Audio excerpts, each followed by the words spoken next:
As I stood there over my mother's dead body, I remembered the day she died at the hospital. They told me it was a stroke. All I remember is the beeping in the background, like a clock counting down the time until she would die. And then she did. And my mind felt as if it was being ripped open. I sank into a world as pitch black as my heart when I realized she would never come back to me. I had no idea which way to go, so I started to run around in panic. "Mother, where are you?" I tried to find a way out, but no matter which way I turned, there was always something preventing me.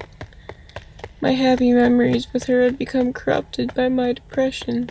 They were monsters created by myself in my head. There was no escaping them. I ran and ran to try to get away from them, from everything. I saw a light, so I went up to it. It was a red butterfly. I felt her warmth coming from it, so I devoured it to fill my hunger for her love. But it could not appease me.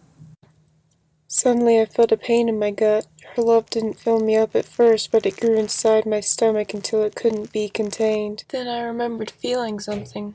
It was like finally getting a drink of water after spending years in a drought. I started to feel her warmth growing inside of me. I remembered all the happy times when we were together. Memories such as learning how to ride a bike, picking vegetables in the garden, her reading me bedtime stories, all came back into my mind.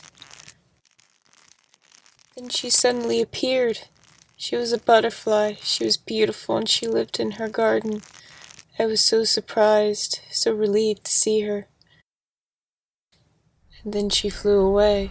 But she was smiling, so I knew wherever she was going to be fine, and I was going to be alright as well. These memories healed that tear that had formed in my mind and in my heart. It was like being sewn back together again. And I felt a tap on my shoulder as I stood there. I turned around, and there she was. She held out her hand to me, so I took it, and we went walking together. And she will always, always be in my heart.